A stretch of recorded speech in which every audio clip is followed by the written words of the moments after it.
మమ్మల్ని మిక్కిలిగా ప్రేమించిన మా కన్న తండ్రి, మీ బలీయమైన పాదములకు, మీ ఘనమైన నామానికి స్తుతులు స్తోత్రములు చెల్లిస్తున్నాం. మేమందరము సంఘముగా సహవాసముగా కూడుకొని మీ యొక్క మాటలు వినడానికి మా జీవితంలో మరొక అవకాశాన్ని మీరు ప్రసాదించినందుకే వందనం చెల్లిస్తున్నాం. మీ యొక్క మాటలు విని విడిచిపెట్టక మీ మాటల ప్రకారం మేము బ్రతుకుచు మీరున్న లోకానికి త్వరపడే భాగ్యాన్ని మా అందరికీ ప్రసాదించండి. వినగల చెవులను, గ్రహించగల మనసును మా అందరికీ దయచేయమని అర్థిస్తూ క్రీస్తు యేసు వారి ప్రతిష్టమైన నామంన ఈ ప్రార్థన మీకు సమర్పించి బ్రతిమిలాడి వేడుకుంటున్నాం తండ్రి, ఆమేన్. ప్రేమైన దేవుని పిల్లలారా, మరి చేరువచ్చిన మీ అందరికీ మన ప్రభువును రక్షకుడైన క్రీస్తు యేసు వారి ప్రశస్తమైన నామంన శుభములు, వందనములు తెలియజేసుకుంటూ, మరి ఈరోజు కూడా దేవుని మాటలు మనం అందరం కలిసి ఆలోచన చేద్దాం. ఇర్మియా గ్రంథము 7వ అధ్యాయము ప్రవక్త అయిన ఇర్మియా గారి ద్వారా దేవుడు క్రీస్తు పూర్వం కొన్ని వందల సంవత్సరాల క్రితమే ఈ మాటను వ్రాయించి భద్రపరిచాడు. 7వ అధ్యాయము 8వ వచనాన్ని మనము జాగ్రత్తగా చదువుదాం. 7వ అధ్యాయము 8వ వచనం, ఇదిగో అబద్ధపు మాటలను ఆనాడు ఇశ్రాయేలీయులు, ఈరోజు ఒకప్పుడు ఇశ్రాయేలును ఏర్పరచుకున్న తండ్రి ఈరోజు క్రైస్తవులను ఏర్పరచుకున్నాడు. ఆనాడు ఇశ్రాయేలీయులు అబద్ధాలని నమ్మి ఏమైపోయారట? అవి మీకు నిష్ప్రయోజనములు అని అన్నాడు. ప్రయోజనము, నిష్ప్రయోజనం. ఈరోజు ప్రతి ఒక్కరూ నిష్ప్రయోజనమైన దాని గురించి ఆలోచిస్తున్నారు తప్ప ప్రయోజనకరమైన దాని గురించి ఎవరు కూడా ఆలోచించడం లేదు. ఇక దేవుడు పని కట్టుకొని, పని కల్పించుకొని, నా పిల్లలకు ఏది కూడా నేను దాయకూడదు, ప్రతి ఒక్కటి నేను అల్లరి చేస్తున్నారు. అల్లరి చేసేవారిని కూర్చోబెట్టండి. మంచిగా కూర్చోరు పచ్చు. దేవుని పిల్లారా, ప్రతి ఒక్క విషయానికి, ప్రతి ఒక్క సమస్యకు పరిష్కారమే బైబిలు. కనుక ఆనాటి కాలంలో ఇశ్రాయేలులు కూడా దేవుడు చెప్పిన మాటలను ప్రక్కన పెట్టి అబద్ధపు మాటలు నమ్మి నిష్ప్రయోజకులుగా మారిపోయారు. మరి వారు చేసిన పని ఈరోజు క్రైస్తవులుగా మనం చేస్తున్నది ఏంటి అనేది ఒకసారి ఆత్మవిమర్శన మనం చేసుకోవాలి. శరీరము నిష్ప్రయోజనం అన్నాడు, ఆత్మయే జీవింపజేయను అన్నాడు. మరి ఈరోజు ఎక్కువగా ఆత్మ గురించి ఎవరైనా ఆలోచిస్తున్నారంటే ఆత్మ గురించి ఎవరు ఆలోచించడం లేదు.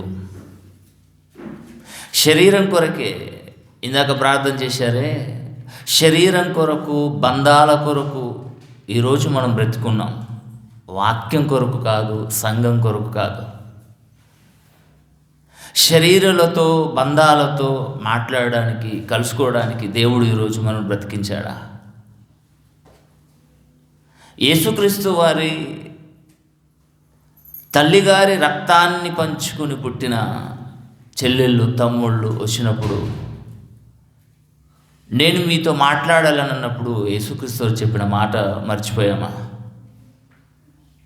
చెల్లెవరు, తమ్ముడెవడు, తల్లెవరు, తండ్రి ఎవరు అన్నాడు. నా మాటలు విని గ్రహించి నా మాటల ప్రకారము బ్రతికిన వారే నా చెల్లెళ్ళు, నా తమ్ముళ్ళు, నా తల్లి, నా తండ్రి అన్నాడు. పాత నిబంధనకు క్రొత్త నిబంధనకు చాలా వ్యత్యాసం ఉందండి, చాలా వ్యత్యాసం ఉంది. ఇకపోతే ఇశ్రాయేలీయుల సంగతి గురించి దేవుడు అక్కడక్కడ చాలా సందర్భాలు రాయించాడు, కానీ మచ్చుకు ఒక 2-3 వచనాలు మనం చదువుదాం. ఇర్మియా గ్రంథము, అదే ఇర్మియా గ్రంథము, హెజ్కేలు గ్రంథం అండి. హెజ్కేలు గ్రంథం, మొట్టమొదటిగా హెజ్కేలు గ్రంథాన్ని మనం చూద్దాం. పాఠం అయిపోయేంత వరకు అబద్ధాలని నమ్మిన వారు నిష్ప్రయోజులు అన్నాడు దేవుడు. నిష్ప్రయోజకులు అంటే ప్రయోజనం ఉండదు వారితో. యెహెజ్కేలు గ్రంథము 13వ అధ్యాయము 9వ వచనాన్ని జాగ్రత్తగా మనం చదవాలి. యెహెజ్కేలు గ్రంథము 13వ అధ్యాయము 19వ వచనం. అబద్ధపు మాటలు 13:19 అండి. యెహెజ్కేలు గ్రంథము 13వ అధ్యాయము 19వ వచనం. అబద్ధపు మాటలను అంగీకరించు నా జనులతో అన్నాడు. ఆనాడు ఇశ్రాయేలీయులకు దేవుడు ఎంతగా చెప్పాడండి, ఒరేయ్ నేను మీకు దేవుడను, నా మాటలు నమ్మండర్రా అని ఇశ్రాయేలీయులకు గో అని మొర్రపెట్టాడు దేవుడే. అయినా ఇశ్రాయేలీయులు దేవుని మాటను ప్రక్కన పెట్టి అబద్ధకుల మాటలు నమ్మి మోసపోయారు. ఎప్పుడు కూడా దేవుని పిల్లలారా, తన పిల్లలు ఒకరి చేతిలో మోసపోకూడదని దేవుడు నిత్యం అల్లాడుతుంటాడండి. మోసపోకండి, దేవుడు మీ వలన వెక్కిరింపబడతాడు. ఆ మధ్యకాలంలోనండి బిట్కాయిన్ పెద్ద వ్యాపారం అండి. బిట్కాయిన్ అంటూ బిక్కుమనుకుంటూ ఏడుస్తున్నారండి. చాలామంది లాస్ అయ్యారండి,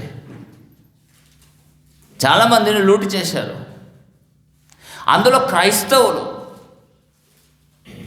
అందులో బైబిల్ ఓపెన్ యూనివర్సిటీ, ఇండియా ఇంటర్నేషనల్లో చదువుకున్న విద్యార్థినులు మోసపోయారండి. అబద్ధపు మాటలు.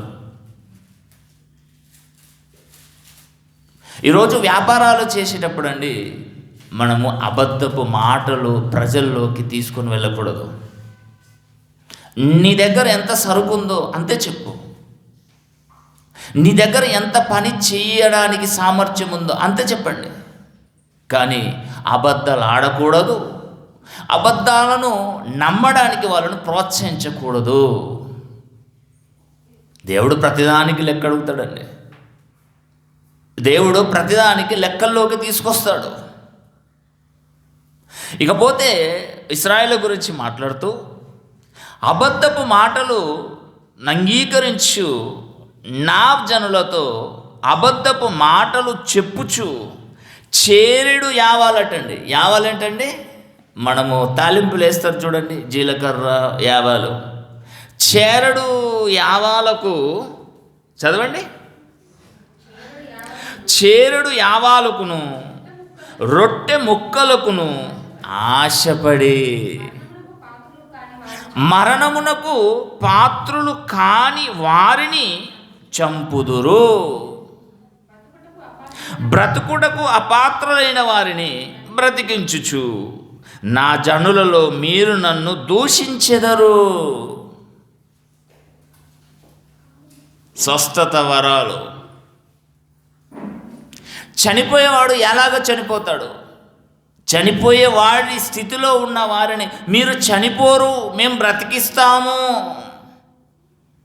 అబద్ధపు మాటలు.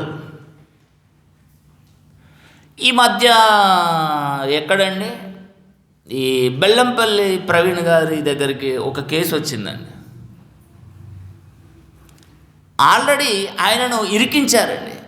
శవాన్ని తీసుకొని వెళ్ళి, అయ్యగారు మీరు ప్రార్థన చేయండి మా కుమారుడు బ్రతుకుతాడని. ఆల్రెడీ అప్పటికే చనిపోయాడండి, టెంపోలో వేసుకొని వెళ్ళిపోయారు. పాపం ఎవరైనా ప్రార్థన చేయండి అనగానే చేస్తారు కదండి, నేను మాత్రం చేయనండి. మా తండ్రి గారు నేర్పించింది అదే, నాయన ఎవరికి పడితే వారికి ప్రార్థన చేయకూడదు. పాపం ఆయన ప్రార్థన చేసి నేను బ్రతికిస్తాను అనేసరికి నా పిల్లోని చంపేశారండి అని మీడియా దగ్గరికి వెళ్ళిపోయారండి. అంటే దేవుని పిల్లలారా, ఈరోజు సేవ చేయాలన్నా ప్రకటించాలన్నా చాకచక్యంగా ఉండాలి. ఎవరిని పడితే వారిని నమ్మకూడదు. ఎవరు పడితే వారి దగ్గరికి వెళ్ళి మేము ప్రార్థన చేస్తాం, మేము ప్రకటిస్తామని చెప్పకూడదు. చాలా జాగ్రత్త. వారు ఎలాంటి వారు, మనం చెప్పే మాటలు వారు స్వీకరించారా అని ముందు తెలుసుకోవాలి మనం. ఆనాడట చనిపోయే వారినట బ్రతికిస్తూ చనిపోలేని వారిని అసలు మరణానికే పాత్రలు కారు వారిని చంపేశారట. అదొకసారి మీరు ఆలోచించండి. ఈరోజు చూడండి, మీడియాలో 100 మంది దోషులకు శిక్ష పడ్డా ఒక్కరికి కూడా నిర్దోషినికి శిక్ష పడకూడదని హితవు పలుకుతున్నారు. కానీ దోషులనే నిర్దోషులను దోషులుగా జడ్జిమెంట్ ఇచ్చేసి చంపేస్తున్నారండి. వాక్యం అండి. దేనికి? యావాలకు, రొట్టె ముక్కకు లంచం. ఆనాడు యావాలు, ఆనాడు రొట్టె ముక్క. కానీ ఈరోజు కోట్లండి, కోట్లు. ఆ మధ్య గాలి జనార్దన్ రెడ్డి గారి కేసుకు జడ్జిమెంట్ ఇచ్చే ఆయన పేరేముందండి, కోట్లు గడించాడు, బయటపడ్డాడు, దొరికేశాడు. సిబిఐ ఇతను అరెస్ట్ చేసి జైల్లో పెట్టింది. అంటే ఆలోచించండి, అబద్ధాలని నమ్మే వారికి నిష్ప్రయోజనమే తప్ప ప్రయోజనం అంటూ ఉండదు. మరి అతను చేసింది రైట్, అతను చేసింది సత్యమే, గనులు దోచుకున్నది రైటే. కానీ నా క్లయింట్ దోచుకునలేడు, నా క్లయింట్ తప్పు చేయలేడు అని వాదించి ఒప్పించి వారికి తగినట్టుగా జడ్జిమెంట్ ఇప్పించుకున్నారండి. కోట్లు తగలబెట్టాడు, కోట్లు. దేవుని పిల్లలారా ఆలోచించండి. ఇంకొక మాట చూడండి, ఇంకొక మాట. ఇర్మియా గ్రంథము 29వ అధ్యాయము, ఇర్మియా గ్రంథము 29వ అధ్యాయము 9వ వచనాన్ని ఒక్కసారి చదువుదామండి. 29వ అధ్యాయము 9వ వచనం. వారు నా నామమును బట్టి అబద్ధ ప్రవచనములను మీతో చెప్పుదురు, నేను వారిని పంపలేను. ఇదే యెహోవా వాక్కు. అబద్ధ ప్రవచనాలండి. అబద్ధికులు మీ దగ్గరికి వస్తారు, వారు చెప్తారు, వారి మాటలు మీరు వినకండి, నేను వారిని పంపలేను. ఈరోజు చూడండి ఎంతమంది ఉన్నారండి దొంగ బోధకులు, దొంగ పాస్టర్లు. ఆలోచన చేయండి దేవుని పిల్లలారా. వారిని నమ్మిస్తున్నారండి. వారిని నమ్మితే నిష్ప్రయోజనం అన్నాడు, నేను వారిని పంపలేను.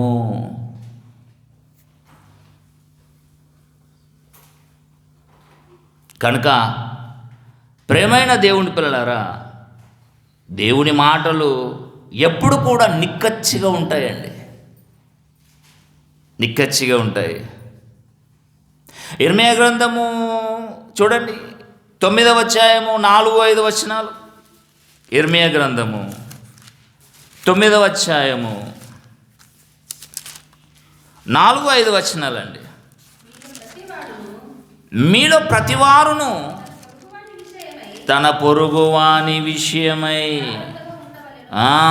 ఏమంటున్నాడు? జాగ్రత్త కలిగి ఉండండి. అందరూ నావారని అనుకోకండి. ఇప్పుడు చూడండి, మీటింగ్లో అయినప్పుడు ప్రతి ఒక్కరి దగ్గర నంబర్లు కలెక్ట్ చేసుకుంటున్నారు. దేనికి? అవసరం ఉన్నప్పుడు వాడుకోవాలి. అందరూ పొరుగువారేనా? ఒకవేళ అందరూ పొరుగువారంటే మరి పొరుగువారి గురించి జాగ్రత్త పడమంటున్నాడు దేవుడు. చదవండి. మీలో ప్రతివాడు తన పొరుగువాని విషయమై జాగ్రత్తగా ఉండవలెను. ఏ సహోదరునైనను నమ్మకండి. నిజముగా ప్రతి సహోదరుడును తంత్రగొట్టియు తన సహోదరుని కొంపముంచువాడే. రక్త సంబంధులా, బంధువులలో ఉన్నవారా, బయటవారా?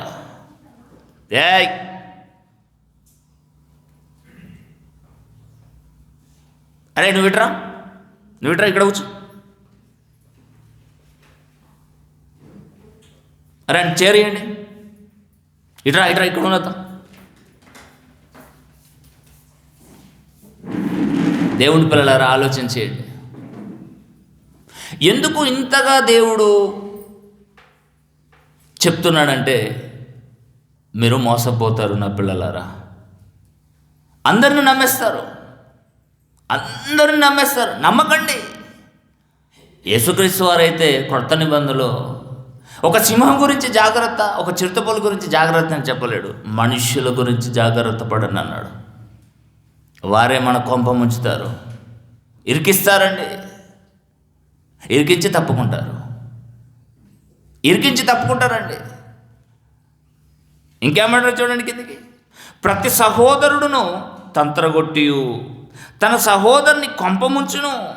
ప్రతి పొరుగువాడును కొండెములు చెప్పుటకై తిరుగులాడుచున్నాడు. సత్యము పలకక ప్రతివాడును తన పొరుగువానిని వంచించుచు అబద్ధములాడుట తమ నాలుకలకు అభ్యాసం చేసి ఉన్నారు. నోరిప్పితే అబద్ధం ఉంటుందండి. అబద్ధపు మాటల్ని నమ్మేస్తారండి. నిజం చెప్పినా నమ్మరండి.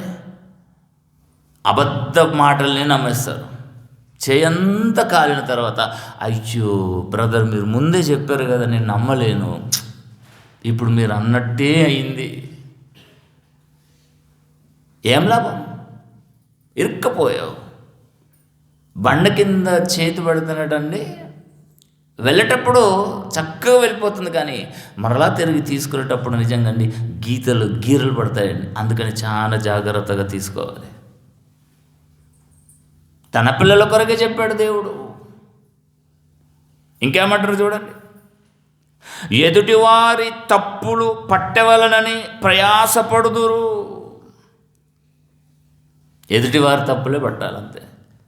మనం ఎంత సత్యవంతులమో, మనం ఎంత నీతిమంతులమో అది మనకు తెలుసు, దేవుడికి తెలుసు. ఎదుటివారిని మాత్రం నిందిస్తారండి, నిలబెడతారండి. ఇక సూక్తులు, మేమే పెద్ద నీతిమంతులు. ఎవరు? ఇద్దరు ప్రార్థన చేశారు కదండి, సుంకరి పరిశీలి. వీడు పెద్ద బిల్డప్ మాటలు మాట్లాడుతాడు. నేను వారానికి ఇస్తున్నాను, నేను నెలకి ఇస్తున్నాను, నేను ఇది చేస్తున్నాను, అది చేస్తున్నాను. చివరికి ఏమైపోయాడు? నిష్ప్రయోజకుడు అయిపోయాడు, ఫెయిల్యూర్. కనుక తాను చేస్తున్నది ఎప్పుడు కూడా ప్రజల మధ్య డోలు కొట్టకూడదు. ఏదైనా మనము దేవుని గురించి చేస్తున్నది ఒక కుడి చేతితో చేస్తే ఎడమ చేతికి తెలియనియగద్దన్నాడు దేవుడు. ఆలోచించేయండి. ఇవి దేవుని మాటలే. ఇవి నా కొరకు, మన కొరకు, అందరి కొరకు దేవుడు రాయించిన మాటలు. దేవుని పిల్లరా, ఎంత బాగా రాయించాడండి. ఈ మాటలు చదివిన తర్వాత, ఈ పాఠాన్ని విన్న తర్వాత ఎవరిని పడితే వారిని నమ్మకండి. నమ్మితే మీకు నిష్ప్రయోజనమే ఉంటుంది. నేనైనా ఇంకొక మాట చూడండి. అదే హోషేయ గ్రంథము 4వ అధ్యాయం 2వ వచనం. హోషేయ గ్రంథము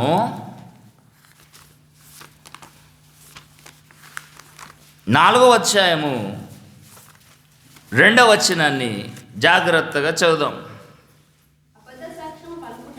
అబద్ధ సాక్ష్యం పలుకుటయు. అందరు తీయండి. హోషేయ గ్రంథం 4వ అధ్యాయం 2వ వచనము. అబద్ధ సాక్ష్యము పలుకుటయు, అబద్ధమాడుటయు, హత్య చేయుటయు, దొంగిలించుటయు, వాడుకయిందట. వాడుక నోరిప్పితే అబద్ధాలని వాడుక, అబద్ధాలనే నమ్మేవారికి వాడుక. రెండు వద్దంటున్నాడు దేవుడు, రెండు వద్దంటున్నాడు. ఏదైతే దేవుడు వద్దంటాడో మనం అదే చేస్తామండి. అంటే దేవుడికి మనం ఎంతగా దగ్గరగా సత్సంబంధం పెంచుకోవాలని దేవుడు కోరుకుంటే దేవుడితో తెగదెంపులు చేసుకుంటున్నామండి. మనం తెగదెంపులు. దేవుడితో నాకెందుకండి, మనుషులతో నాకు బంధం కావాలి.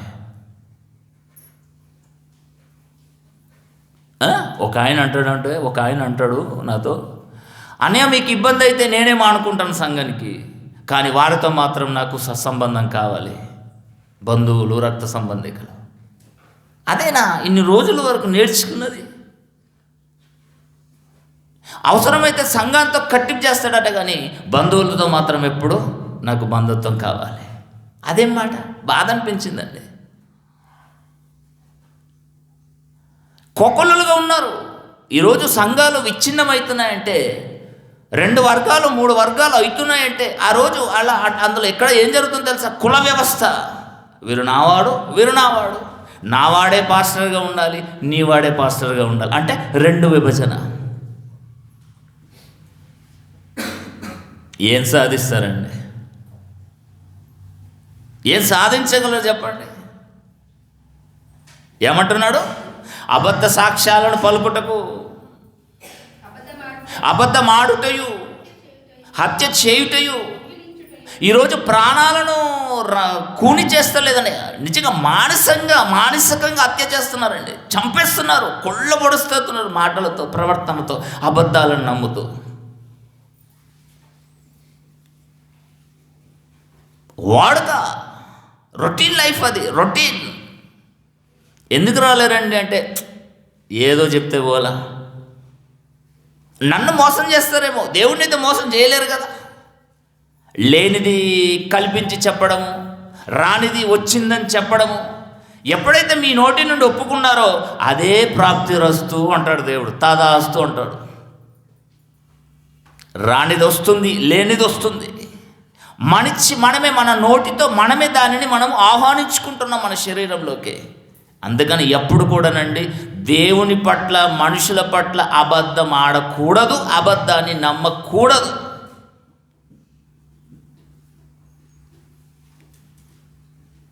దేవుడికి అస్సలు నచ్చదండి. నేను పంపకపోయినా దొంగ ప్రవచనాలు చెప్పడానికి ఇశ్రాయేలుల దగ్గరికి దొంగ ప్రవక్తలు వెళ్ళిపోయారండి.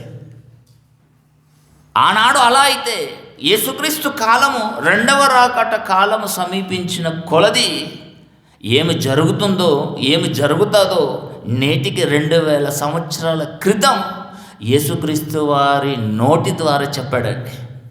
మత్తయి సువార్త 24వ అధ్యాయం చదవండి. మత్తయి సువార్త 24వ అధ్యాయము 23, 24 వచనాన్ని మనము జాగ్రత్తగా చదివినట్లయితే, దేవుని పిల్లలారా, ఏ కాలము? నేను 2వ రాకట సమీపమయ్యే కాలం. ఆ కాలమందు ఎవడైనను ఇదిగో క్రీస్తు ఇక్కడ ఉన్నాడు, అక్కడ ఉన్నాడు అని చెప్పినడలా మీరు నమ్మకండి. మొన్నండి రీసెంట్గా హైదరాబాద్లో ఒక ఆవిడ నేనే క్రీస్తునని చెప్పక తిరుగుతుంది. నేనే క్రీస్తును. ఆ మధ్య ఆఫ్రికా ఖండంలోన లేక అటువైపు అండి ఒకడు బయలుదేరాడండి, నేనే క్రీస్తును, దేవుడు నన్ను 2వ రాకట పంపించాడు. అబద్ధ క్రీస్తులు, అబద్ధపు క్రీస్తులను, 24వ వచనం, అబద్ధపు ప్రవక్తలను వచ్చి సాధ్యమైతే ఏర్పరచబడిన వారిని సైతం అన్నాడు. ఎవరు ఏర్పరచబడ్డాడు తెలుసండి? మనమేనర్రా. ఇది ఇలా ఉంచండి. ఏర్పరచబడిన వారు ఎవరో తెలుసా? పేతురు గారు రాసిన మొదటి పత్రిక ఏంటి? పేతురు గారు రాసిన మొదటి పత్రిక మనం ఎవరమాట తెలుసండి? 2వ అధ్యాయము మొదటి పత్రిక 2వ అధ్యాయము 9వ వచనము. పేతురు గారు రాసిన 3 పత్రిక 2వ అధ్యాయము 9వ వచనం. అయితే మనము చీకటిలో నుండి ఆశ్చర్యకరమైన యేసుక్రీస్తు వారు వెలుగులోనికి మనను పిలిచిన వాని గుణాతిశయములను ప్రచురము చేయి నిమిత్తం ఏర్పరచబడిన వంశం. ఇక్కడికి రండి మరలా 24వ అధ్యాయం 24వ వచనం. అబద్ధపు క్రీస్తులను అబద్ధపు ప్రవక్తలను వచ్చి సాధ్యమైతే ఏర్పరచబడిన క్రైస్తవులను సైతం మోసం చేస్తారు. సూచక క్రియలట మహత్కార్యముల వలన కనపరచెదరు, కానీ అవన్నీ డూపు, మాయా మచ్చింద్రలే. ఈరోజు చూడండి, స్వస్థత వరాలు, ఉజ్జీవ కూడికలు. దేనికి ఉజ్జీవం? స్వస్థత లేవు బాబు అని దేవుడు అంటే మేము స్వస్థత చేస్తాం, కడుపుల గడ్డలను మాయం చేస్తాం, రోగాలను వెళ్ళగొడతాం, దయ్యాలను వెళ్ళగొడతాం. స్వస్థత సవాల్, స్వస్థత సభలేనండి. ఈరోజు సూచక క్రియలు చేస్తున్నారట, మహత్కార్యాలు చేస్తారట, కానీ ఏది కూడా ఒరిజినల్ ఉండదండి, అంత అబద్ధికులే. ఎప్పుడు చూడండి, లేఖనాల పరిశోధన సదస్సు అని ఏదైనా ఒక టైటిల్ మీద మీటింగ్ పెడతానండి, వస్తారండి జనాలు. అదే స్వస్థత సభలను పెట్టండి, తండోపతండాలుగా వస్తారండి. వారి మాటలే నమ్ముతారు ఈ జనాలు, అబద్ధపు మాటలనే నమ్ముతారు, కానీ చివరికి నిష్ప్రయోజకులుగా మారిపోతారండి. యేసుక్రీస్తు వారు అన్నారు కదండి, మీరు సూచక క్రియలను నేను చూచిన సూచక క్రియలు చేయటం వలన మీరు నా దగ్గర రావడం లేదు, కానీ రొట్టెలకు చేపలకు ఆహారానికి మీకు కావలసిన రోగాలను స్వస్థపరచుకోవడానికే వస్తున్నారే తప్ప నా మాటలు వినడానికి కాదు అన్నాడు. ఆనాడే అన్నాడండి మహానుభావుడు. ఈరోజు కూడా దేవుని పిల్లలారా, అబద్ధాలని నమ్మేవారే తండోపతండాలుగా ఉన్నారండి. సత్యాన్ని ఎవరు నమ్మరండి. ఒకవేళ అబద్ధాలను నమ్మినా వారికి ఏంటండి ప్రయోజనమా? నిష్ప్రయోజనం అన్నాడు. కనుక నేను చెప్పిన మాటలు కూడా మీరు నన్ను నమ్మకండి, వాక్యాన్ని పరిశీలన చేయండి. పౌలు శీలయు అలాగూ చెప్పాడో లేడో, వాక్యం ప్రకారం చెప్పాడో చెప్పలేడని బెరయ పట్టణస్థులు ప్రతిదినము లేఖనాలను పరిశీలించారు. ఈరోజు వాక్యం ఎవరు చదువుతారండి? ఈరోజు వాక్యాన్ని ఎవరు పరిశీలనాత్మకంగా చదువుతారు చెప్పండి? ఒకవేళ చెప్పిన కానీ ఎవరు వినడానికి వస్తారా? పనులు ఎన్ని వారాలు అవుతుందండి? చాలామంది 2 వారాలు అవుతుందని కనబడడం లేదు నాకైతే. ఈరోజు వచ్చిన వారు నెక్స్ట్ వారం రాదు, నెక్స్ట్ వారం వచ్చిన నెక్స్ట్ వారం రారు, పోయిన వారం వచ్చిన ఈ వారం రారు. దేనికి? పనులు. ఎందుకు రాలేరమ్మంటే కాకమ్మ కథలు చెప్తారండి, నోరిప్పితే అబద్ధాలు.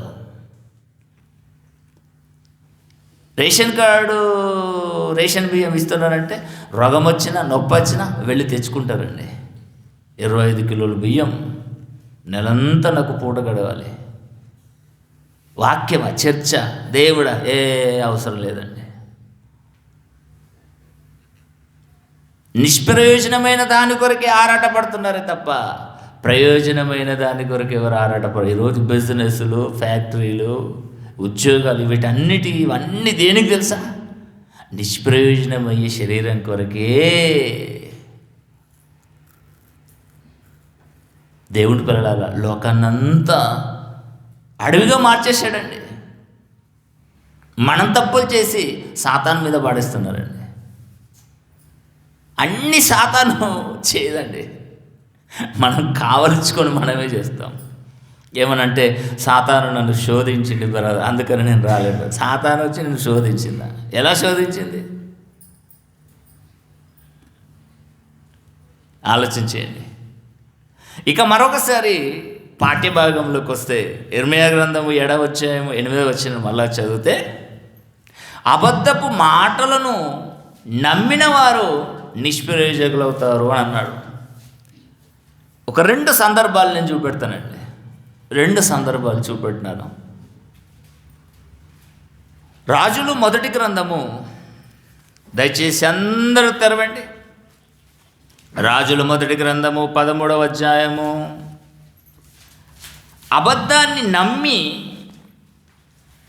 ఎలా నిష్ప్రయోజకులుగా మారిపోయారో చరిత్రలో నిలిచిపోయారండి. చరిత్రలో నిలిచిపోయారు. వారి గురించి దేవుడు మనకెందుకు రాయించాడంటే, నాయన వీరిని ఆదర్శంగా తీసుకోండి మీరు, అందుకే వారి చరిత్రను ఇందులో భద్రపరిచి పెట్టానన్నాడు దేవుడు. రాజుల మొదటి గ్రంథము 13వ అధ్యాయము 18వ వచనాన్ని ఒక్కసారి చూద్దామండి. రాజులు మొదటి గ్రంథము 13వ అధ్యాయము. జాగ్రత్తగా ఆలోచించండి. మనసులు ఎక్కడ పెట్టుకోకండి, ఇక్కడనే ఉంచండి. మనసు మంది మీద, చిత్తం అంతా శివుని మీద అన్నట్టుంటుంది మన వ్యవహారాలన్నీ. 18వ వచనం అండి. అందుకతడు, నేనును నీ వంటి ప్రవక్తనే, మరియు దేవదూత ఒకడు యెహోవా చేత సెలవు పొంది అన్నపానములు పుచ్చుకొనుటకై అతనిని ఇంటికి తోడుకొని రమ్మని నాతో చెప్పానని అతనితో అబద్ధమాడగా. ప్రవక్తను మోసం చేసేసాడండి. ఇతను దేవుడి ప్రవక్తే, అతను దేవుడి ప్రవక్తే. ఈరోజు ఎలా నడుస్తుందంటే పోటాపోటీగా నడుస్తుందండి. ఏమంటారండి, ఒకటి షాప్ ఇక్కడ పెట్టాను అనుకోండి, ఇంకొకటి షాప్ ఇక్కడ పెడతాడు. కాంపిటీషన్, అంతే కదండి. మేమున్న వెల్లుల రోడ్ కండి ఆల్రెడీ ఒక టిఫిన్ సెంటర్ నడుస్తుందండి. పాపం చక్కగా అన్ని వస్తువులు 20 రూపీస్కేనండి. మీకు కూడా తెలిసే, మా ఇంటికి వెళ్ళే సంధి ఆపోజిట్ చాలా రోజుల నుంచి నడుస్తుందండి బిజినెస్. పాపం ఈ మూల మీద ఉన్న పాల వ్యాపారుడికి షాపు అది తగదనక చాలదనక వాడిని పక్కపండి ఇంకొక టిఫిన్ సెంటర్ పెట్టాడని ఆడు మూసేసుకున్నాడు. అంటే మనుషులకు ఎలా అంటే తాను తిన్నది సరిపోదు, ఎదుటి వారి మీద పడి తినాలి. కాంపిటీషన్. ఈ దరిద్రం ఇప్పుడు ఎలా వచ్చిందంటే తెలుసండి, క్రైస్తవ్యంలో కూడా వచ్చేసిందండి. ఒకసారండి ఆంధ్రప్రదేశ్కు ఈ ఒంగోలు ఏంటండి పోయి ఇటు సైడు వెళ్ళినప్పుడు అండి గల్లీ గల్లీకి చర్చేనండి. ఇక్కడ మన ఈ చర్చ్ బిల్డింగ్ కూడా ఉంటే మూలమలుపు కాడ ఒక చర్చు, అక్కడ ఒక చర్చు, ఎక్కడొక చర్చ్. ఇన్ని చర్చిలు నేనైతే ఆశ్చర్యపోయానండి. ఇన్ని చర్చిలు వస్తారు, తండోపతండాలుగా వస్తారు. కాంపిటీషన్, మిష చేతను, కక్ష చేతను, పగ చేత సువార్తను ప్రకటిస్తున్నారు, కానీ ప్రకటించేవాడికి ఉండదు లాభం. అంటే దేవుని పిల్లలారా ఒకటి ఆలోచించండి. కాంపిటీషన్ అయిపోయింది. కాంపిటీషన్ ఏంది? వ్యాపారమా? వ్యాపారం అండి. దానికి వత్తసు పలుకుతారు. అయ్యో పాపం అంటారు. పాపమా? దేనికి పాపం? దేనికి పాపం చెప్పండి. ఒక ప్రవక్త మరొక ప్రవక్తను మోసం చేశాడండి. చేయవచ్చునా? చేయరాదు. మరి నువ్వెలా మోసపోయావయ్యా? నువ్వెలా మోసపోయావు?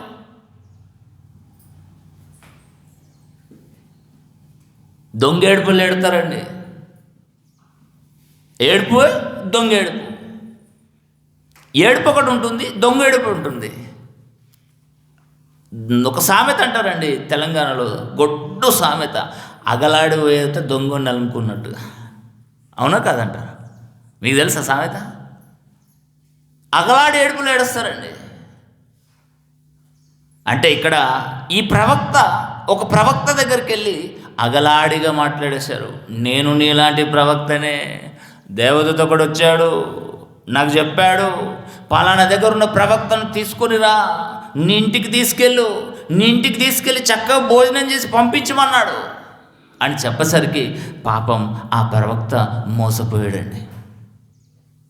ఎందుకు మోసపోయాడు అంటే హిస్టరీ మనం చదవాలి. ఇక 13వ అధ్యాయము 1వ వచనం చదువుదాం. 13వ అధ్యాయం 1వ వచనం. అంతట దైవజనుడైన ఒకడు యెహోవా చేత సెలవు నొంది అని అన్నాడు. దేవుని చేత సెలవు నొంది వచ్చినవాడు దైవజనుడు. అందరూ దైవజనులు కాదు, పేరు పెట్టించుకున్నంత మాత్రాన అందరూ దైవజనులు కాదు. దేవుడి చేత సెలవు పొందిన ఒక దైవజనుడు వచ్చి యూదా దేశం నుండి బేతేలునకు వచ్చెను. నిజంగా అండి, రాజులు పని చేయాలి.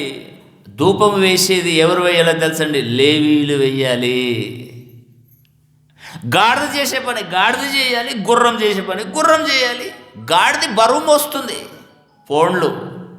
గాడిద బరువులు మోస్తుంది, నెమ్మదిగా వెళ్తుంది. ఈరోజు చూడు, గూడ్స్ ట్రైన్స్ ఉంటాయి, ఎక్స్ప్రెస్ ట్రైన్స్ ఉంటాయి, అవునా కదా? గూడ్స్ ట్రైన్స్ భయంకరమైన లగేజ్ని తీసుకొని వెళ్ళిపోతాయండి, తిన్నగా వెళ్ళిపోతాయి. ఫాస్ట్ ట్రైన్ చూడండి, గుర్రాలాగా పరిగెత్తుతాయి. అంటే ఎవరు చేసే పని వారే చేయాలి. ఈ యరొబోము పిచ్చి సన్నాసి, రాజు పరిపాలన చేయాలి. కానీ వీడేమనుకున్నాడంటే నేను కూడా ధూపం వేస్తాను అన్నప్పుడు దేవుని వాక్కు దైవజనుడికి ప్రత్యక్షమై నువ్వు వెళ్ళు, వాడేదో చేయాలనుకుంటున్నాడు, వాడు చెయ్యకంటే ముందు నువ్వు చెప్పని తోలేసినప్పుడు అండి. ఇక 4వ వచనం చదవండి. 4వ వచనం. బేతేలునందున్న బలిపీఠంను గుర్తి దైవజనుడు ప్రకటించిన మాట రాజైన యరొబోము విని బలిపీఠం మీద నుండి తన చెయ్యి చాపి దానిని పట్టుకొనుమని చెప్పగా, బలిపీఠం గురించి నువ్వు యరొబోము, నువ్వు రాజు అయ్యా, నువ్వు బలిపీఠం మీద ధూపం వేయకూడదు అని అన్నప్పుడండి, నువ్వెవడివిరా నాకు చెప్పడానికి? నువ్వు ఆఫ్టర్ ఆల్ ఒక దైవజనుడు అయితే నాకు గొప్ప, నేను రాజును, నా ఇష్టానుసారంగా నేను చేస్తానని నా గురించి ఎవడైతే చెప్తున్నాడో వాడిని పట్టుకోనండి, బంధించండి అని తన వారికి చెప్పినప్పుడు, ఇక చెప్పి ఏం చేశాడో చూడండి. వారిని పట్టుకొనుమని చెప్పగా అతడు చాపిన చెయ్యి ఎండిపోయెను. వాడిని బంధించండి అన్నాడు. చేతు చూపెట్టేశాడు. చేతు చూపించాడు కానీ తిరిగి వెనక్కి రాలేదండి. ఒక దైవజనుడి మీదికి ఏలెత్తి చూపెడతావా? నీకెన్ని గుండెలరా రాజు అయితే ఏంటి? ఒక సేవకుడి మీదికి ఏలెత్తి చూపెడతావా? అసలు నువ్వెవడవు? నువ్వు రాజువైతే నాకేంటి, నువ్వు ఎవడైతే నాకేంటి? చెయ్యి వెండిపోయిందండి. చూడండి, దానిని పట్టుకున్నామని చెప్పగా వాణిని చూడండి అసభ్యకంగా మాట్లాడుతున్నాడు. ఈరోజు సేవకులు కూడా వాడు వీడని మాట్లాడతారండి. ఎంత వాక్యం విన్నా, ఎంత చేసినా లోపల కానివ్వండి, ఘర్షణలు వచ్చినప్పుడు వాడు వీడని సంబోధిస్తారండి, ఆరి అని కూడా సంబోధిస్తారండి. జాగ్రత్త. ఆ రోజు యరొబోముకు పట్టిన గతి పడుతుంది, చాలా జాగ్రత్తగా ఉండాలి. ఇంకేమంటే చూడండి, దానిని వెనుకకు తీసుకున్నటకు అతనికి శక్తి లేకపోయెను. మరియు యెహోవా సెలవు ప్రకారముగా దైవజనుడిచ్చిన సూచన చొప్పున బలిపీఠము బద్దలు కాగా బుగ్గి దాని మీద నుండి ఒలికిపోయెను. అప్పుడు రాజు, నా చెయ్యి మునిపటి వెళ్ళి బాగోన్నట్లు నీ దేవుడని యెహోవా సముఖమందు నా కొరకు వేడుకొనుమని ఆ దైవజనుని బతిమలాడుకొనగా, దైవజనుడు యెహోవాను బతిమలాడుకొనడు కనుక రాజు చెయ్యి మరలా బాగై మునిపటి వలె ఆయను. అవసరమా? నోరుందనని ఇష్టమన్నట్టు మాట్లాడతావా? ఈరోజు చూడండి, సేవకులు ఏమైనా విలువ ఉందండి? ప్రతి ఒక్కడు భుజానికి సంచేసుకుని పోయేసరికి ఎవడు నిజమైన సేవకుడిని ప్రజలు ఎలా గుర్తించాలి చెప్పండి? ఇది కూడా చౌకగా షాపులు పెట్టేలాగా అయిపోయిందండి. పోటాపోటీని నడుస్తున్నాయి. అవసరమా? దేవుడు ఒక సమయాన్ని ఇస్తాడు, సమయాన్ని వినియోగించుకోవాలి, సద్వినియోగం చేసుకోవాలి. ఆ సమయాన్ని పోగొట్టుకున్న తర్వాత నువ్వెంత ప్రయత్నాలు చేసినా అది ప్రతిఫలం ఉండదు, ఫెయిల్యూర్ అయిపోతుంది. దేవుని పిల్లలారా, ఈ మెట్పల్లి ప్రాంతంలో ఈ సత్యమైన సువార్తను ఉండకూడదు. అసలు పీడి సుందర్రావు బోధ అని పేరు పెట్టారండి. నేను చెప్పాను, పీడి సుందర్రావు బోధ కాదు, ఇది సత్యమైన బోధ, అపోస్తుల బోధ. ఉండకూడదు ఈ మెట్పల్లి సరిపర ప్రాంతాలలో, కొరట్ల నియోజకవర్గంలో ఉండకూడదు. చాలా ప్రయత్నాలు చేశారండి. ప్రయత్నాలకు మనగాడిగా నిలబెట్టానండి. ఈరోజు అందరి సమక్షంలో లేఖనాల పరిశోధనలు చేస్తూ, మీటింగులు చేస్తూ, ఈ నియోజకవర్గానికి ప్రెసిడెంట్ గారిని పిలిపించుకొని ఇక్కడ కూర్చుని పెట్టుకొని వాక్యాన్ని వినిపిస్తున్నాము అంటే దీని వెనుక కష్టం ఉంది. ప్రాణాల సైతం ఆశ వదులుకున్నానండి. పౌలు గారు అన్నాడు కదండి, ఏమన్నాడండి? జీవిస్తే క్రీస్తు కొరకే, చావైతే లాభం. అటువంటి పనులు చేయాలి. దేవుని పిల్లలారా, మీరు కూడా అవసరమైతే ప్రాణాలకు తెగించి కూడా దేవుని జ్ఞానాన్ని, దేవుని మాటలను చేరవేయాలి ప్రతి ఒక్కరికి. ఇదే సత్యం. ఇంతకంటే సత్యం ఇంకా ప్రపంచంలో 6 నెలల మీద లేదండి. అన్నాడు, చెయ్యి చాపాడు, తిరిగి చెయ్యిని తీసుకోవడానికి ఎండిపోయింది చెయ్యి, కట్టెలా మారిపోయింది. మరలా విన్నవించుకున్నాడండి దైవజనుడికి. అయ్యో, మరలా ఆయన మీద జాలిపడి ప్రార్థన చేసేసరికి మరలా దేవుడు చేశాడండి, చెయ్యిని మరలా బాగు చేశాడు. అప్పుడు రాజుగారు ఏమంటున్నారో తెలుసండి, చూడండి. రాజుగారు 8వ వచనం, దైవజనుడు రాజుతో 7వ వచనం, అప్పుడు రాజు, నీవు నా ఇంటికి వచ్చి అలసట తీర్చుకొనుము, నీకు బహుమతి ఇచ్చేదనని ఆ దైవజనుడితో చెప్పగా, దైవజనుడు రాజుతో ఇట్లా అంటున్నాడండి. ఏమంటున్నాడో జాగ్రత్తగా విందాం. దేవుడు యెహోవా చేత ఆజ్ఞ పొందాడు. ఎలా ఆజ్ఞ పొందాడు తెలుసా? 1వ వచనం మనం చదువుకున్నాం కదండి. దైవజనుడు ఒకడు, అంతటా దైవజనుడు ఒకడు యెహోవా చేత సెలవు నొంది. ఏమంటే సెలవు నొందాడు తెలుసా? ఇక్కడ చెప్తున్నాడు చూడండి. 8వ వచనం, దైవజనుడు రాజుతో ఇట్లనను, నీ ఇంటిలో సగం నీవు నాకు ఇచ్చిన, నీతో కూడా నేను లోపలికి రాను. ఈ స్థలమందు నేను అన్నపానములు పుచ్చుకొనను. అన్నపానములు పుచ్చుకొనవద్దనియు, నీవు వచ్చిన మార్గమున తిరిగి పోవద్దనియు యెహోవా వాక్కు చేత నాకు సెలవాయనని రాజుతో అనెను. ఈ దైవజనుడికి దేవుడు జాగ్రత్తగా చెప్పాడు, నాయనా, నీకు ఒక పని చెప్తున్నాను. ఆ పని చేసిన తర్వాత నువ్వు ఏదైతే మార్గాన వెళ్ళావో తిరిగి ఆ మార్గం గుండా నువ్వు రాకూడదు, తిరిగి వేరే మార్గం గుండా రావాలి. యూదయకు ఎక్కడ కూడా నువ్వు చేయి కడగకూడదు, ఎక్కడ కూడా నువ్వు అన్నపానములు పుచ్చుకునకూడదు, ఎవరింటికాడ నువ్వు తినకూడదు. దిస్ ఇస్ ఆర్డర్ అన్నాడు. చెప్తున్నాడండి, రాజుగారు నేను బహుమతి ఇస్తాను, మీరు నా ఇంటికి రండి, భోజనం చేసి చక్కగా వెళ్దరంటే దేవుడు నాకు చెప్పాడు కనుక దేవుడి మాటే శాసనం. ఇక్కడ బాగున్నాడండి, కానీ ఒక చోట మోసపోయాడండి. ఇక చదవండి, కిందికి చదవండి. 14వ వచనం నుంచి చదువుదామండి. 14వ వచనం, మస్తకి వృక్షము క్రింద అతడు కూర్చుండగా, దైవజనుడు దేవుడు చెప్పిన ప్రకారంగా తాను వచ్చిన మార్గం గుండా వెళ్ళక వేరే మార్గం గుండా వెళ్తూ మస్తకి వృక్షం క్రింద కూర్చున్నాడు. కూర్చునగా చూచి, యూదా దేశం నుండి వచ్చిన దైవజనుడు నీవేనా అని అడగగా అతడు నేనే అనెను. 15వ వచనం, అప్పుడు అతడు నా ఇంటికి వచ్చి భోజనం చేయమనగా అతడు నేను నీతో కూడా మరలి రాను, రాజాలను నీ ఇంట ప్రవేశించను, మరియు నీతో కలిసి ఈ స్థలమందు అన్నపానములు పుచ్చుకొనను. ఎందుకంటే నీవు అచ్చట అన్నపానములు పుచ్చుకొనకూడదనియు, నీవు వచ్చిన మార్గమున పోవుటకు తిరగవద్దనియు యెహోవా వాక్కు చేత నాకు సెలవాయను చెప్పాడండి. ఈ ప్రవక్త కూడా చెప్పాడు.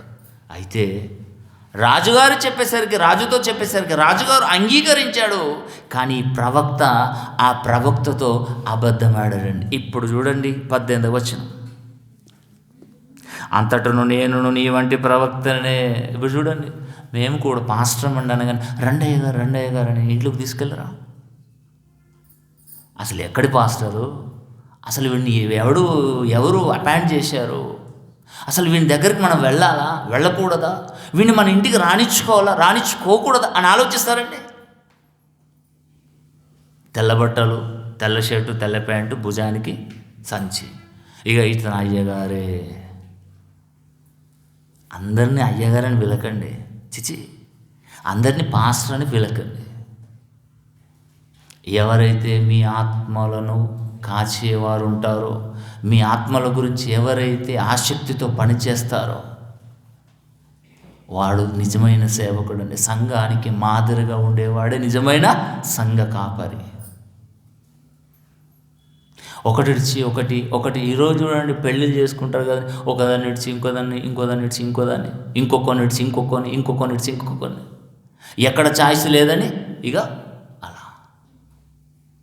జాగ్రత్తగా మనం చూసుకోవాలి.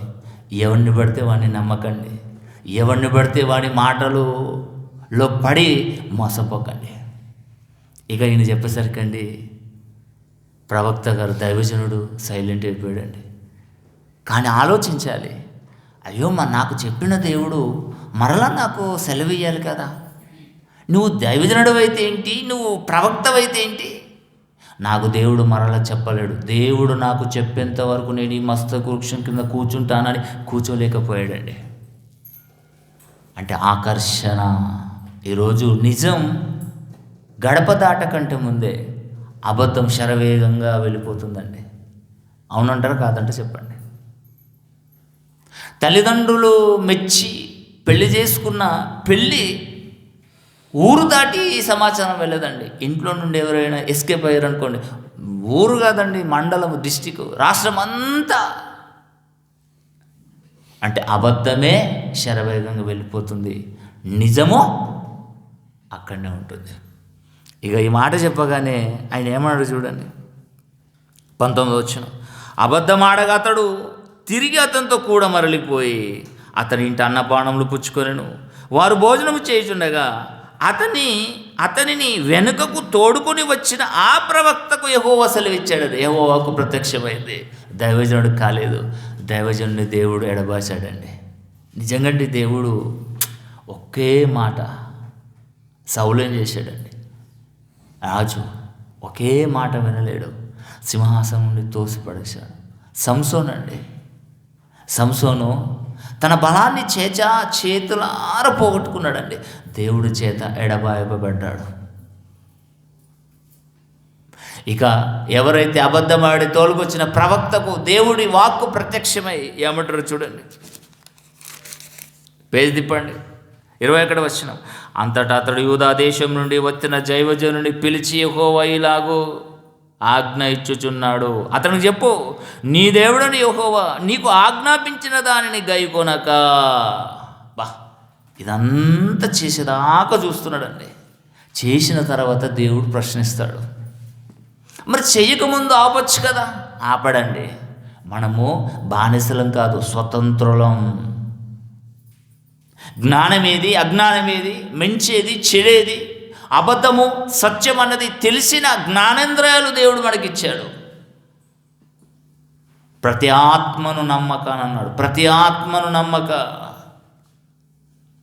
ఇక దేవుడని యెహోవా నీకు ఆజ్ఞాపించినదేమనగా ఆజ్ఞాపించిన దానిని గైకొనక ఆయన సెలవిచ్చిన నోటి మాట మీద తిరగబడి నువ్వు వెనుకకు వచ్చి నీవు అచ్చట అన్నపానములు పుచ్చుకొనకూడదని ఆయన సెలవిచ్చిన స్థలమున భోజనము చేయుచున్నావు గనుక నీ కళేబరము నీ పితరుల సమాధిలోనికి రాకపోవునని ఎలుగెత్తి చెప్పాను.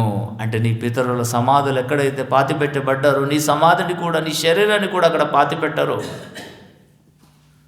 ఎందుకంటే నీవు నా మాటను గైకొనలేవు. ఈరోజు చూడండి, శవరాజకీయాలు చేస్తారు కదా,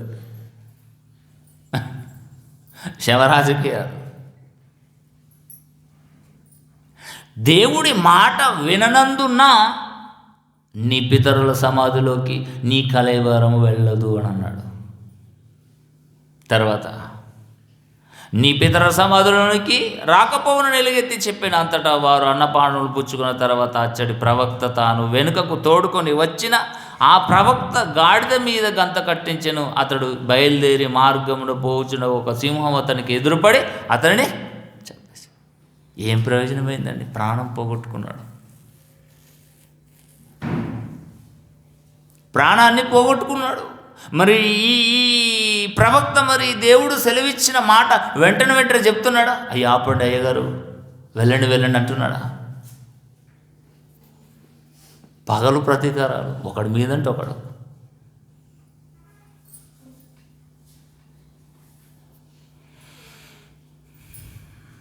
ప్రతిదానికి ఒక ప్రోటోకాల్ ఉంటుందండి. గవర్నమెంట్లు కానివ్వండి, ఎక్కడైనా కానివ్వండి, ప్రోటోకాల్ను పాటించడం లేదు ఈరోజు. నిజంగా అండి, ఒక మనిషి మాట విని నిష్ప్రయోజనమైన స్థితిలోకి వెళ్ళిపోయాడండి దైవజనుడు. దేవుని పిల్లలారా ఆలోచించండి. మళ్ళీ ప్రవక్తే మోసం చేసిన వారెవరు? అబద్ధమాడిన వారెవరు? ప్రవక్తే.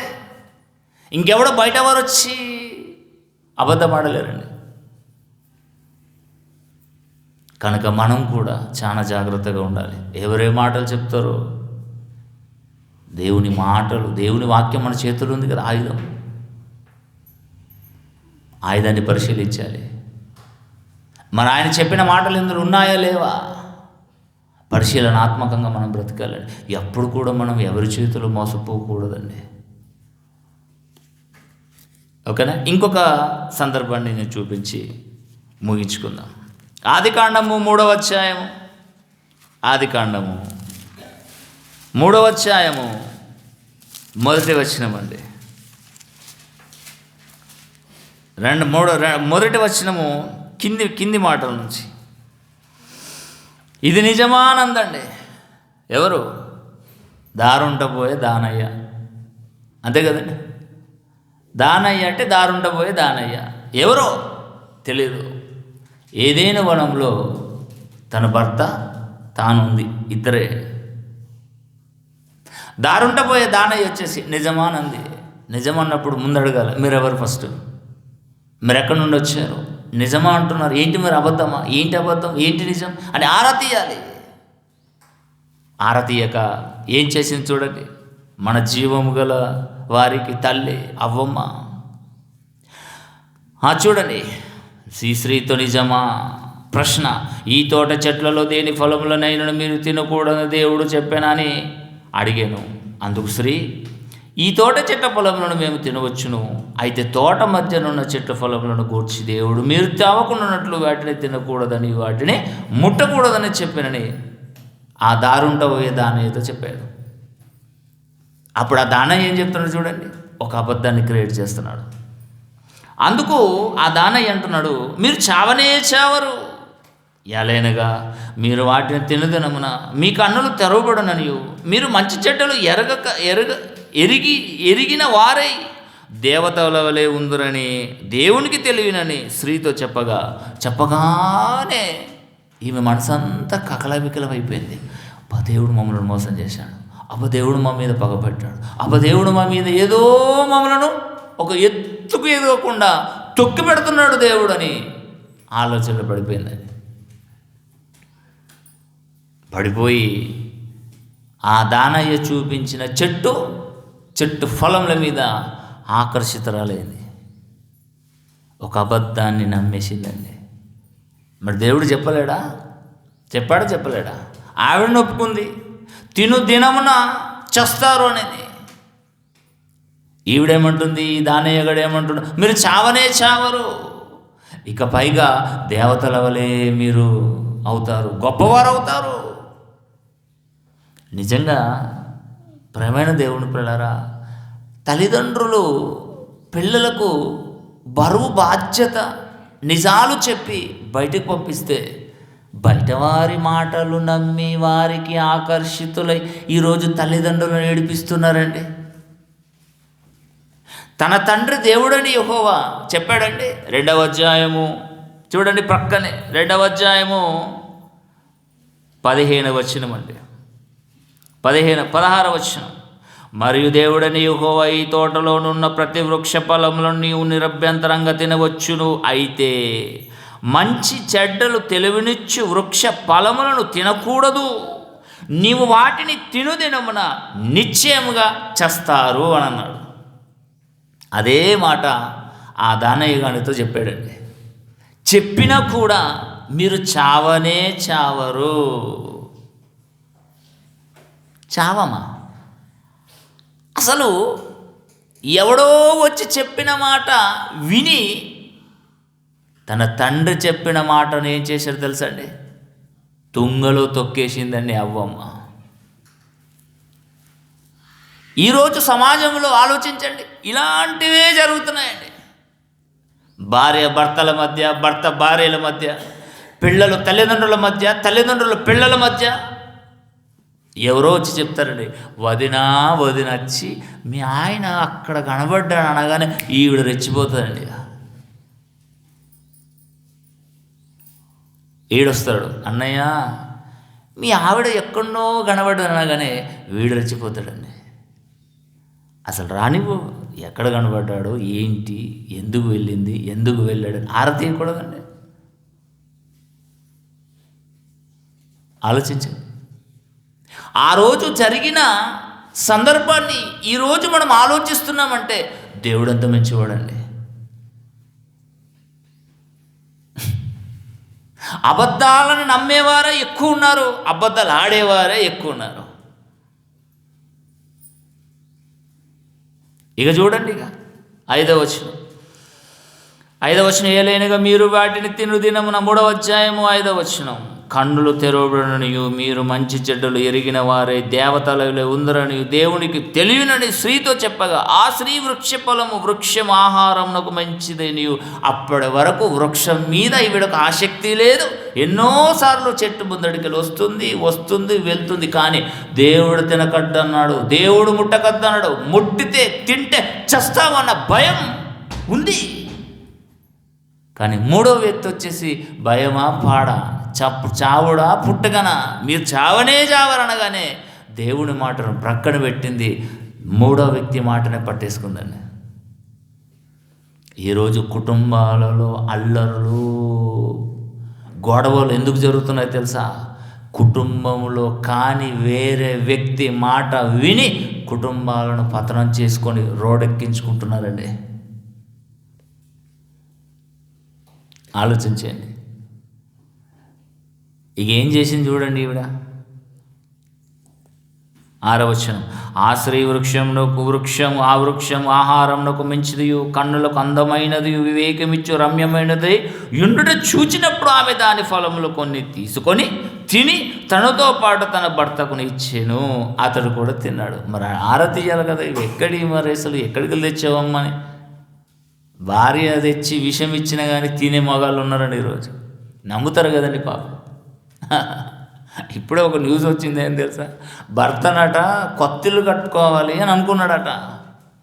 నీ తల్లి నువ్వు కొత్తిల్లు కట్టుకుంటావా అని గొడ్డలతో నరికి చంపేసిందండి. నారీమని ఫ్యాక్షనిస్ట్ కుటుంబం నుండి వచ్చింది అనుకుంటా నాకు అనిపించి.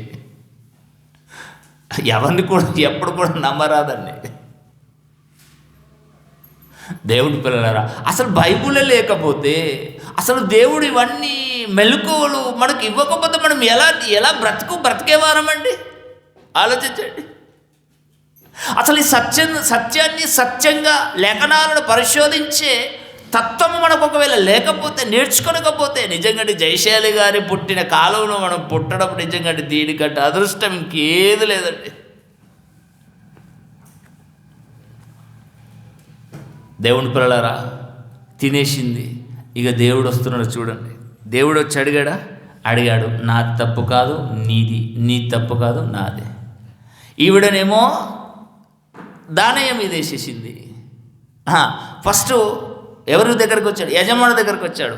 యజమానుడేమో యజమానురాల మీద వేసేసాడు.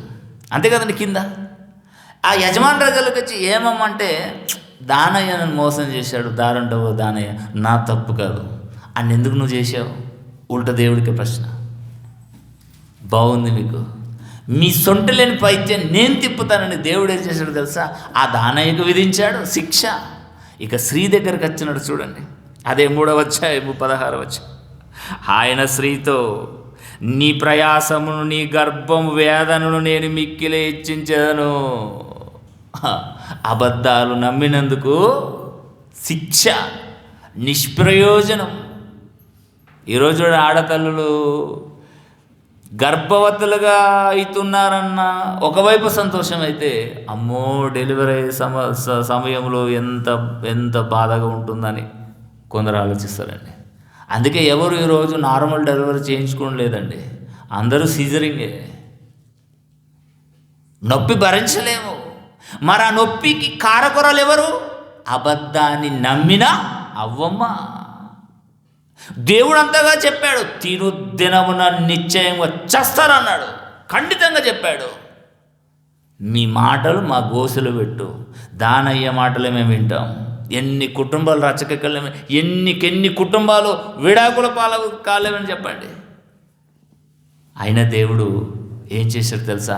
శిక్ష విధించి, వేదనతోటే పిల్లలను కందువు, నేను మిక్కిలి హెచ్చించేదను నీ గర్భవేదనను, వాంఛ అన్నాడు. నీ భర్త ఎడల నీకు వాంఛ కలుగును,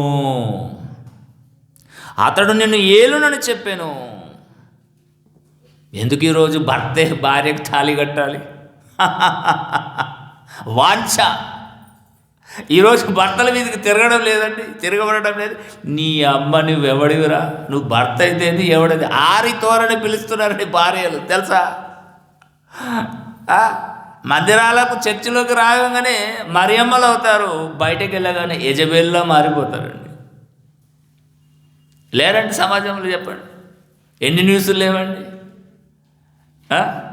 ఏమంటారు చూడండి, అతడు నిన్ను ఏలును, ఎందుకంటే అబద్ధాలను నమ్మి ప్రయోజనకరమైన నీవు నిష్ప్రయోజనమయ్యావు, కనుక నీకు తగిన శాస్తి నీకు చేస్తానన్నాడు. ఇక అయ్యగారి దగ్గరికి వచ్చారు చూడండి, అయ్యగారితో మాట్లాడుతాడు.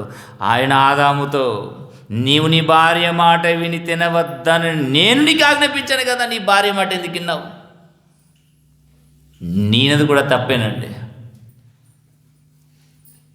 ఈరోజు భర్తలు కూడా అండి మొత్తం భార్య మీద నడిపిస్తారండి, అంత వ్యవహారం అంతా భార్య చేతులే. భార్యలు కూర్చున్నామంటే డబ్బలో కూర్చోవాలి, ఈ డబ్బలో సిట్ అనగానే సిట్ అవుతున్నారు, లే అనగానే లేస్తున్నారండి. ఆడవాడిదే ప్రపంచం కదండి ఈరోజు. ఇప్పుడు ఆడవారు ఏదైనా అలిగారు అనుకోండి, ఇంట్లో సమాధానంగా ఉంటారని చెప్పండి, దరిద్రంగా ఉంటారండి. చి చి చి చి చి చి చి చి చి చి. ఆ ఏడుపుళ్ళు మళ్ళా దొంగ ఏడుపుల్లే, మంచి ఏడుపుళ్ళు కావండి. అయినా నీ భార్య మాట విని నేను నీకు ఆజ్ఞాపించాను కదా ముందు, వృక్ష ఫలములు తిను దినమున చస్తావన్నావు కదా. అయినా నీ భార్య మాట విని వృక్ష ఫలాలు తిన్నావేందయ్యా నువ్వు? నీకు తగిన శాస్తి కావాలి. ఏంటో తగిన శాస్తి? నీ నిమిత్తము నేల శపింపబడి ఉన్నది, ప్రయాసంతోనే నీవు బ్రతుకు దినంలో నీవు దాని పంట తిందువు. అది ముండ్ల తుప్పలను గుచ్చ పొదలను నీకు మొలిపించును, పొలములోని పంట తిందువు.